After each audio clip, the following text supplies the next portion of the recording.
Panorama group, जो सोचता है वो करता है। अपनी गिरफ्तारी को चुनौती देने सुप्रीम कोर्ट पहुंचे झारखंड के पूर्व मुख्यमंत्री हेमंत सोरेन को आज सुप्रीम कोर्ट ने बड़ा झटका दिया है। नमस्कार, मैं हूं प्रियदर्शन और आप देख रहे हैं न्यूज फॉर नेशन। और झारखंड के पूर्व मुख्यमंत्री और जेएमएम नेता हेमंत सोरेन से जुड़ी यह बड़ी खबर सुप्रीम कोर्ट से आ रही है, जहां सुप्रीम कोर्ट ने हेमंत सोरेन को बड़ा झटका देते हुए कहा है कि आपकी जो याचिका है, इस याचिका पर फिलहाल सुप्रीम कोर्ट में सुनवाई नहीं होगी और आप इसके लिए हाई कोर्ट जाइए। यानी कि अब उन्हें रांची के स्थित जो झारखंड का हाई कोर्ट है वहां जाना पड़ेगा और उनकी याचिका पर अब अगली सुनवाई हाई कोर्ट में होगी, जब हेमंत सोरेन के द्वारा याचिका दायर की जाएगी। दरअसल सुप्रीम कोर्ट में आज हेमंत सोरेन की ओर से वरिष्ठ वकील कपिल सिब्बल पेश हुए थे और कपिल सिब्बल ने बताया कि जो मुख्यमंत्री के तौर पर हेमंत सोरेन 48 घंटे पहले तक झारखंड में कार्यरत थे, उन्हें जो ईडी ने गिरफ्तारी की है वह संवैधानिक नहीं है, वह विधि संगत नहीं है और यह एक तरीके से प्रताड़ना है। तो इस तमाम बातों को लेकर के सुप्रीम कोर्ट से सुनवाई करके इस पर फैसला देने की मांग जो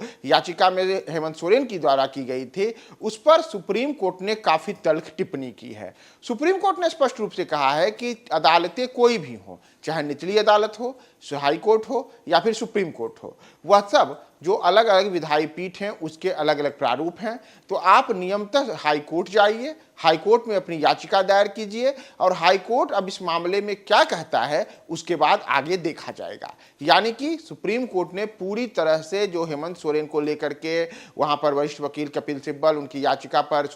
अपनी दलीलें पेश कर रहे थे, उनको एक तल्ख टिप्पणी करते हुए एक बड़ा झटका दिया है कि हेमंत सोरेन के मामले में हम सुनवाई नहीं करेंगे और आप इस मामले में सीधे पहले हाई कोर्ट जाइए। रांची स्थित जो झारखंड हाई कोर्ट है, उस हाई कोर्ट में इस मामले की सुनवाई होगी और उसके बाद देखा जाएगा कि हाई कोर्ट इस पर क्या निर्णय लेता है। फिर जो नियमबद्ध तरीके से आप चाहें तो सुप्रीम कोर्ट आ सकते हैं या फिर क्या वहां होता है। दरअसल अगर आप हेमंत सोरेन की बात करें तो हेमंत सोरेन पर अलग अलग किस्म के भ्रष्टाचार के आरोप हैं, जिसमें चाहे भूमि घोटाले से जुड़ा हुआ मामला हो, खनन से जुड़ा हुआ मामला हो या अवैध संपत्ति अर्जित करने को लेकर हो। इन तमाम चीजों को लेकर के प्रवर्तन निदेशालय के द्वारा पिछले करीब 1 साल से हेमंत सोरेन पर शिकंजा कसा जा रहा था और उन्हें कई बार समन भी जारी किया गया था, लेकिन हेमंत सोरेन बार बार ईडी के समन के बावजूद पेश नहीं हो रहे थे। और जब 2 दिन पहले ईडी के समन के बाद हेमंत सोरेन पूछताछ के लिए ईडी के दफ्तर पहुंचे थे, तो उसके बाद वहां एक काफी देखिए कहा जाए तो बड़ा राजनीतिक उथल पुथल भी देखने गया